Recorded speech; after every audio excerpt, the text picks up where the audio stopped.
somewhere around the year 2060, a historian is going to sit down and write about you. Not you specifically. Not your particular anxiety about how you secretly don't think you deserve to be loved. Or whether your SIP will survive whatever is happening to the Marxist quarter. Or whether the career you have spent your life building is the one you will still be able to explain the point of when you're 50. But us, the cohort, the generation, the people born in urban India in the 80s and the 90s, who grew up in one country and are currently living in what is by most measurable standards a substantially different one. This historian will have access to our data, our posts, our takes, the 10,000 think pieces about the Indian millennium, the LinkedIn announcements of promotions received, companies founded, the side hustles launched with tasteful sans serif logos, the WhatsApp forwards we sent each other at 11 p.m. that we thought were private, the entire digital exhaust of a generation that documented itself more thoroughly than any generation in human history, and yet somehow managed to say surprisingly little about what it actually felt to be alive in these times. And the question that irks me far more often than I care to admit is a simple one. What story will this historian tell about us?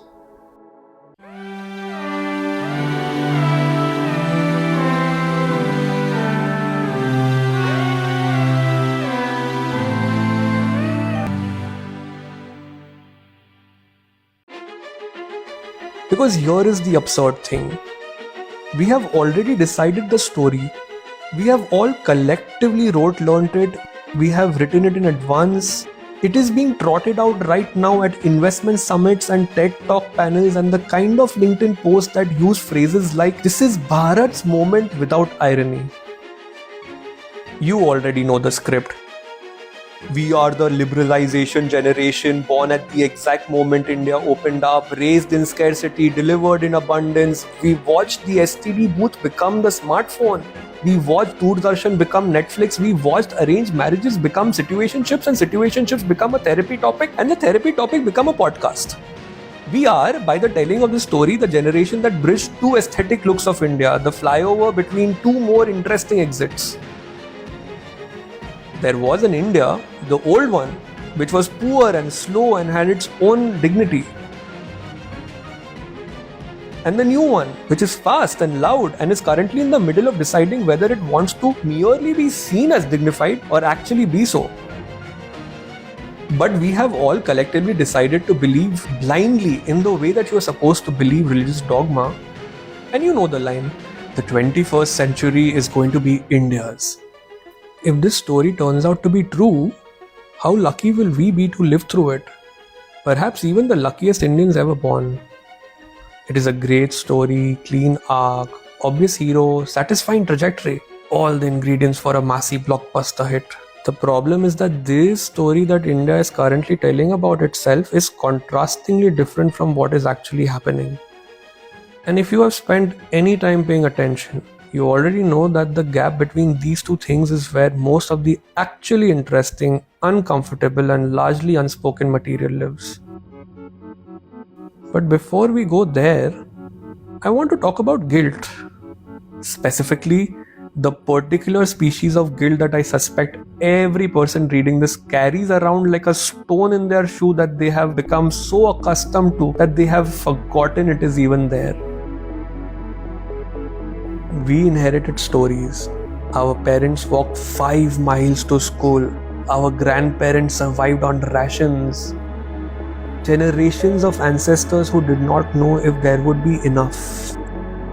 Enough food, enough money, enough opportunity, enough India, and made themselves smaller as a form of insurance against catastrophe. And then, somehow, here we are, buying things. Over the last few years, whenever I have considered something expensive for myself, a television, a PlayStation, a piece of jewelry for my wife, a spontaneous trip, a laptop that costs more than my long retired father's last drawn check. I have found myself involuntarily convened before a kind of generational tribunal. 4 generations of ancestors sitting in judgment on a high table in the clouds, and me, a mere mortal looking up to them, feeling answerable to their unasked questions. The charge is not that I cannot afford the thing. The charge is that I am the person who gets to afford the thing, which is a different and stranger accusation altogether. I buy the thing and then I feel guilty about buying the thing, and then I feel guilty about feeling guilty, because what kind of ingratitude is this exactly? To have been handed the life that everyone before you was trying to build, and now you are the person justifying to yourself why spending 7k on a couples therapy session was okay to do.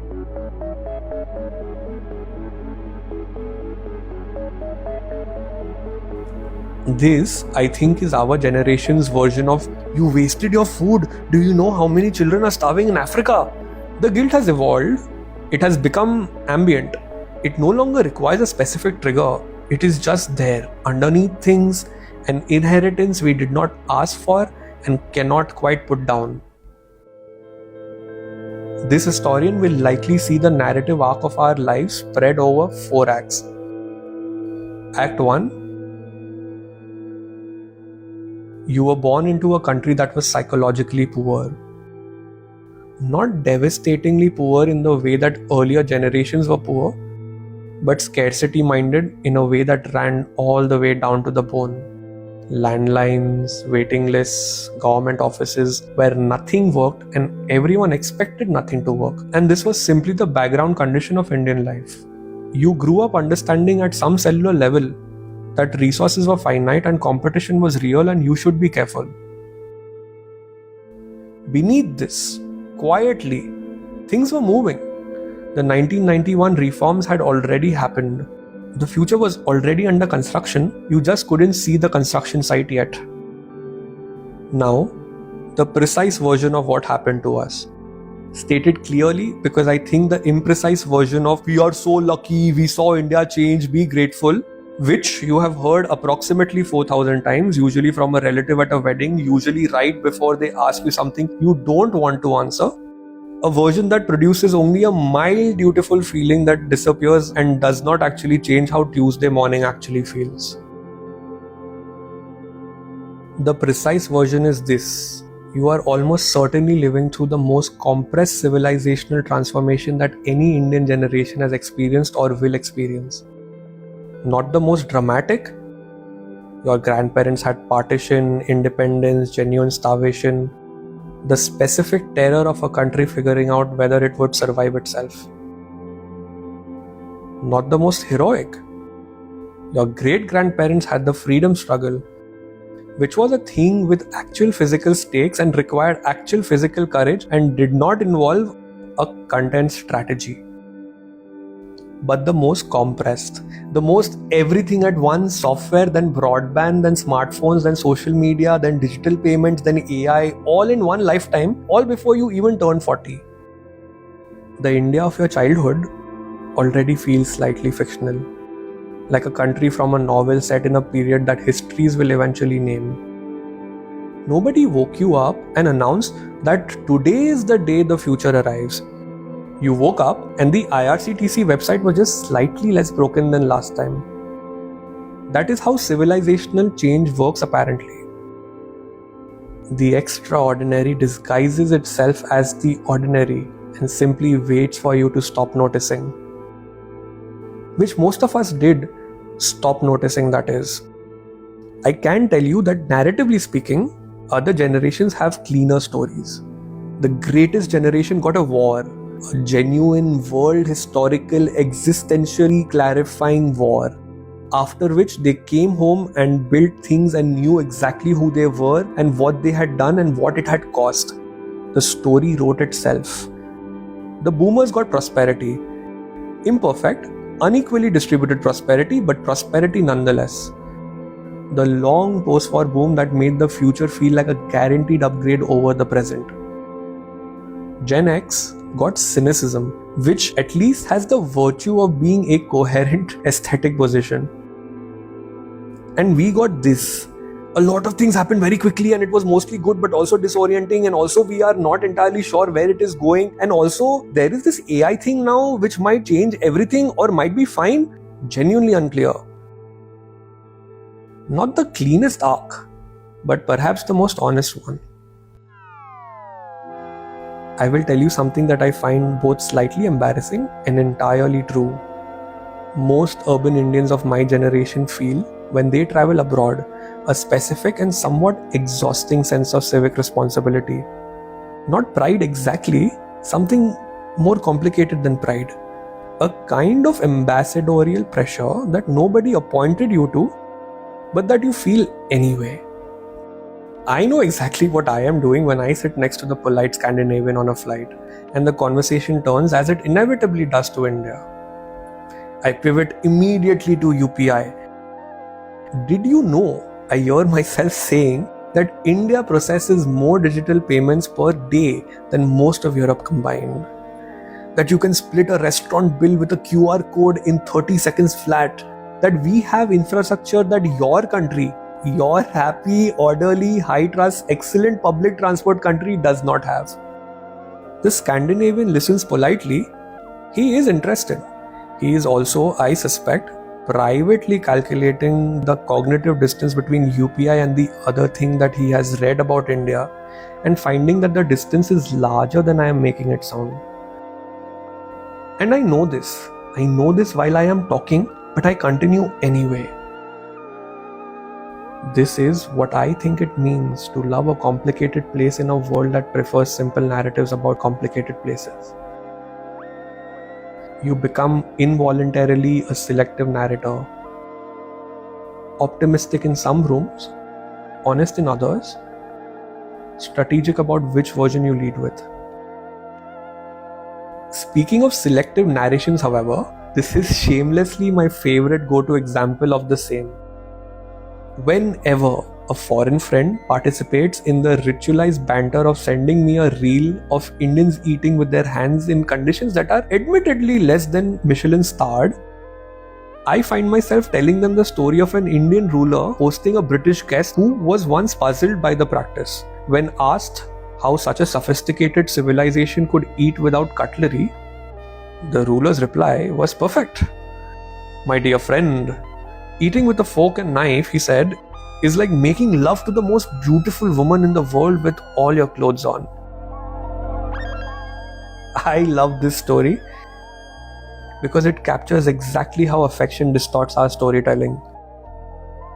The truth is that India is often every bit as chaotic, unhygienic, and contradictory as its critics claim. Yet, when asked to explain it, I instinctively reach for the version of India that is poetic rather than practical, civilizational rather than chaotic, the version that makes us look a little wiser, a little deeper, and a little more beautiful than we probably are. Act 2. This is where you are, and it is, by historical standards, extraordinary, even if it does not feel that way from the inside of a quarterly review.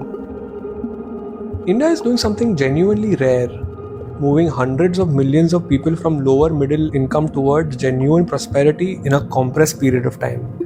The countries that have done this before, Japan, South Korea, Taiwan, China, each had a generation that served as the managerial class of the rise.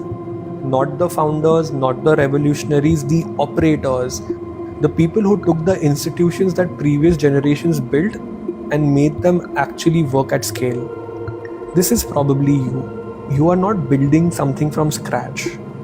You are running things, hiring people, representing India to the world, dealing with the friction of complex systems in a complex country at a complex moment. This sounds less glamorous than it is. Because the thing about being the managerial class of a civilizational rise is that you are incidentally hitting your peak earning years at the exact moment the country is hitting its peak economic trajectory. China peaked when Chinese boomers were already old. Japan peaked when many Japanese were retired. You may hit your highest earning years at the exact moment India reaches its greatest global influence. Even when you lay it out that way, most people find it hard to believe. It doesn't feel like that from the inside. It feels like rent is going up, and a low-grade suspicion that everyone else has received the briefing you somehow missed. Now, I want to say something that is harder to say, and I want to say it carefully. India is right now conducting a very specific kind of diplomacy. It is the diplomacy of a nation that knows it should be at the big table, but has not quite worked out what to do when it gets there. We speak the language of strategic autonomy, which is a sophisticated phrase for we would like the benefits of alignment without the cost of a commitment, which sounds very wise until one of the large powers decide to test it. And they do test it. They test it constantly. There is a recurring pattern, almost boring in its recurrence, where India asserts something on the global stage and then a larger power does something that quietly, firmly, without making a scene, demonstrates that the assertion was aspirational rather than actual. We might have started having a seat at the table, but only now are we realizing that it comes with conditions that were never in the press release. We absorb these moments and then move on to the next summit photo.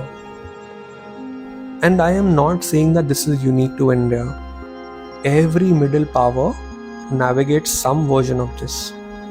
I am saying we may be unique in the intensity of the gap between the internal narrative and the external reality. Most countries that are genuinely rising do not need to spend this much energy asserting that they are rising. When you have to say it this loudly, the assertion and the fact start feeling like different things. Basically, any man who says I am king is no true king, right? And then there is the other thing, the one that is harder to say at a dinner table.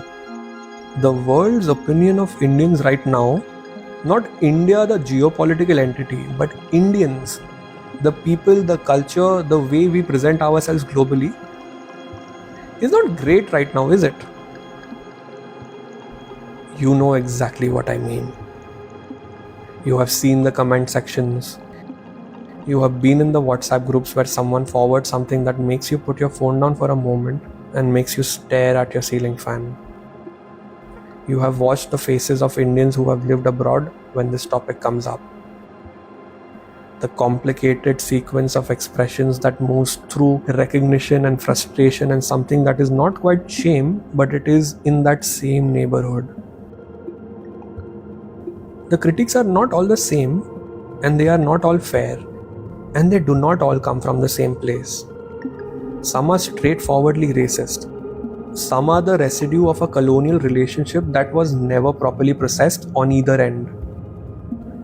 And some of them, this is the irksome part, are accurate, or at least accurate enough to be uncomfortable. There is a real question about whether India is acquiring money without acquiring taste, influence without the kind of soft authority that makes people genuinely want to be in your cultural orbit rather than simply having to deal with you economically. Consider for a second what a genuine cultural power actually looks like. You know who the American president is, and probably over 10 of his predecessors, 51 of his scandals, and the general plot of whatever show everyone is watching this month. You have seen Parasite. You have even watched something from the BBC this year without meaning to. You know what Taylor Swift did last weekend. You know enough about Korean pop culture to even have an opinion on it. None of this required effort. It arrived uninvited and entirely welcome, through the sheer gravitational pull of cultures that exists loudly enough that the rest of the world has no choice but to orbit them. That is what soft power actually looks like. Not respect, not relevance, inevitability. The historian in 2060 will ask with genuine curiosity whether India ever had that. And the honest answer is, in pockets. The diaspora carried Indian culture abroad with real devotion. Bollywood held a specific geography for decades. Yoga went global and quietly lost India in the process.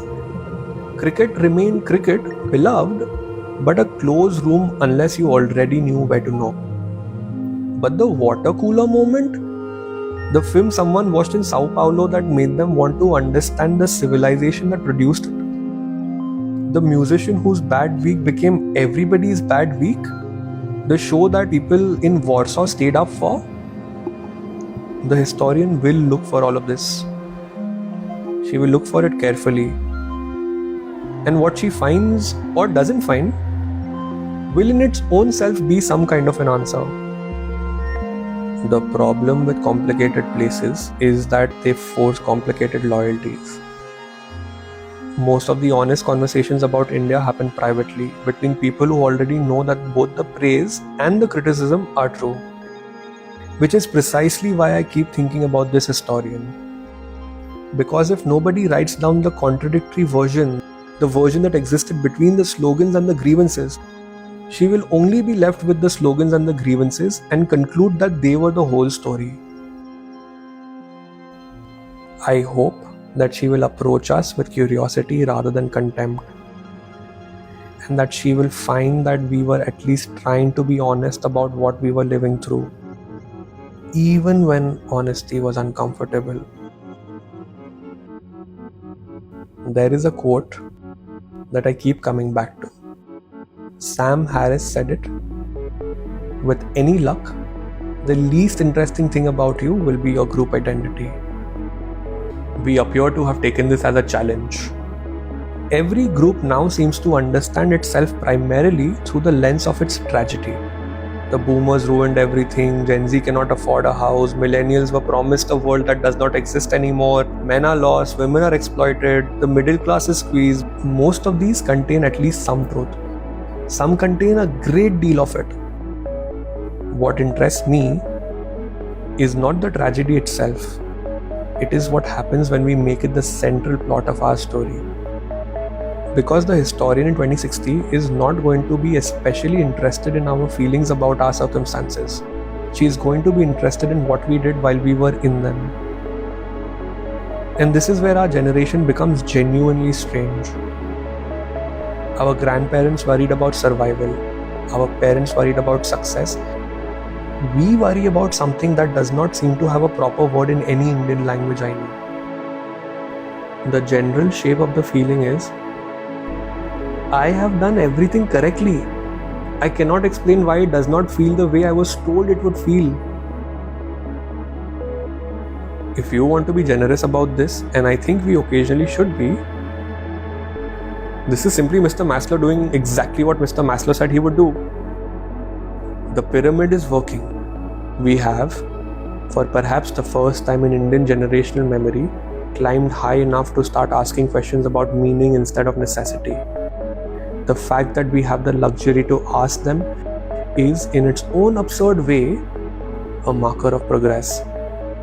But can we also acknowledge that we are handling this transition with the grace of someone who has just discovered philosophy at the age of 34 and now just cannot stop bringing it up at brunch?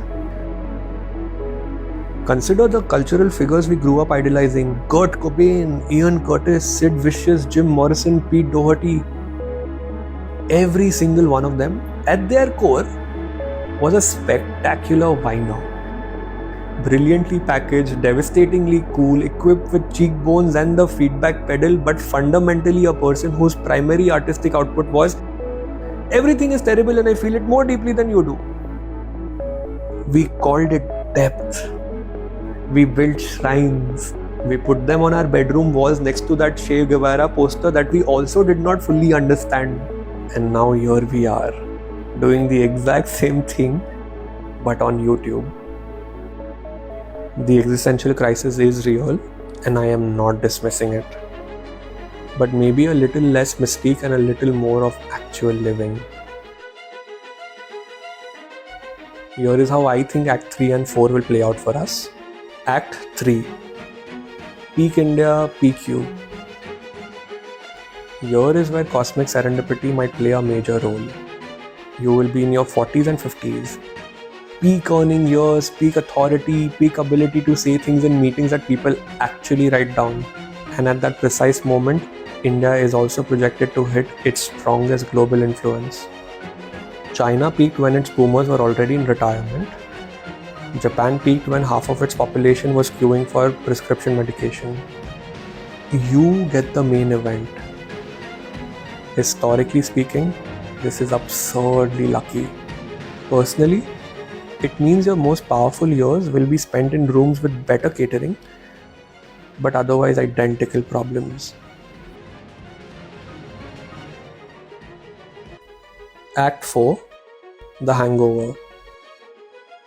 Birth rates fall, the workforce shrinks, the national conversation shifts from how do we grow to how do we make this last, which is essentially the difference between being 25 and being 55, applied to an entire country.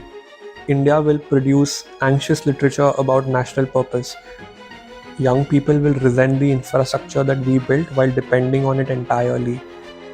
This is called legacy. You will probably not be around for most of it, which is either the cruelest part or the kindest part, depending on how the meetings went.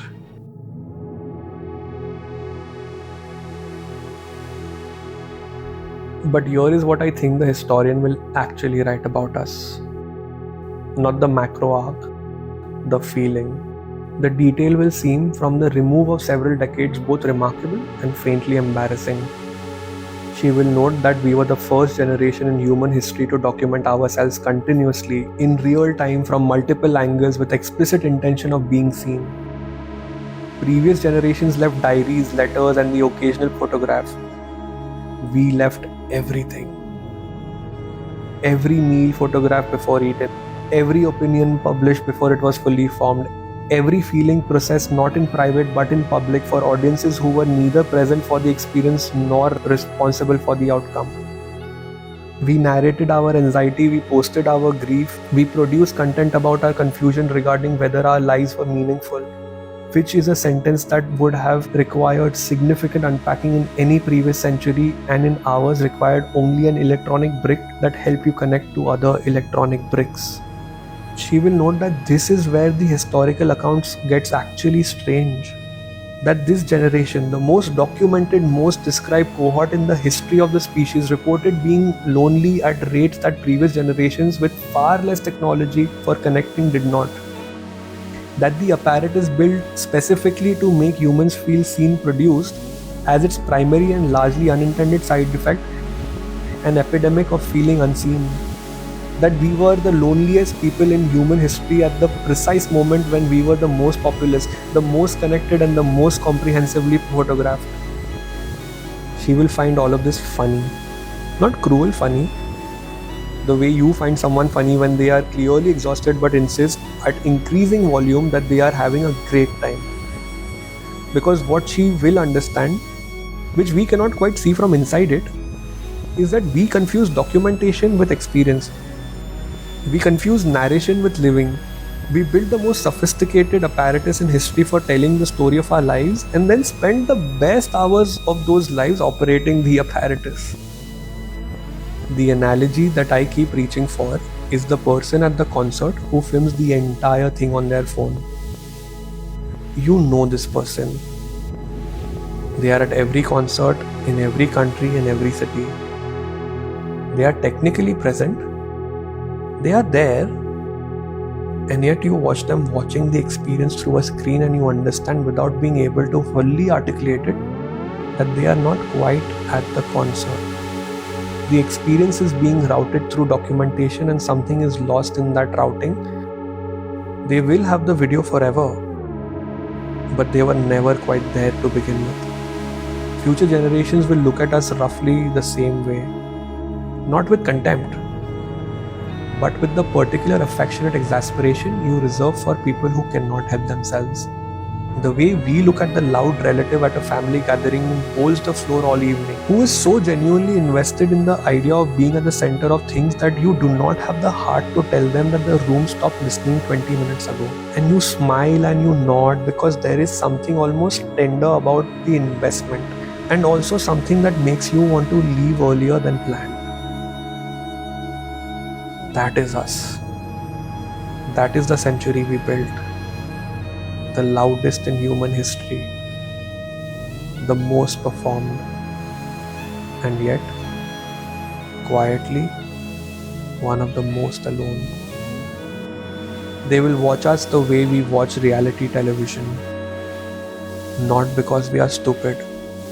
The people on reality television are rarely stupid, but because we are so earnestly invested in performing a version of ourselves that the performance eventually became the point. The contestant who speaks to the camera about her authentic journey, the influencer who posts about the importance of being present, the generation that wrote long essays about what it feels like to live through a historic moment and then posted them online for validation of strangers. I am aware of the irony. The cruelest part, and the historian will appreciate the precision of this, is that we were not wrong about meaning. We were entirely right that it matters, right that it requires examination, right that the unexamined life is not worth living. We were simply conducting the examination in public, which changes what you find, the way observed species change their behavior when they know they are being watched. We examined ourselves so thoroughly, so publicly, so continuously, we remained somehow strangers to ourselves. The historian will write about all of this. What I cannot stop thinking about is whether we will have written about it first. Whether we will have had the presence of mind in the middle of the quarterly reviews and the SIP contributions and the WhatsApp groups and the low-grade ambient guilt about the televisions that we bought to actually sit and say what it actually was like to live in these times. Not the LinkedIn version, not the self-proclaimed tragedy version, not the patriotic version, the real one. The version that starts with, I do not entirely know what story I am in, but here is what I can see from where I am standing in this particular city at this particular moment when everything is mid-transformation and the old rules have expired and the new ones are still being written and nobody has briefed us and the river of history is moving very quickly beneath our feet. We are not generation victim. We are also not generation blessed. We are something more interesting and more uncomfortable than either.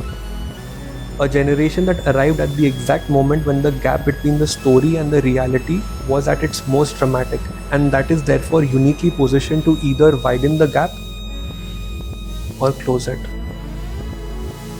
The historian will write about that. I would like for us to have written about it first. This is, more or less, why this exists.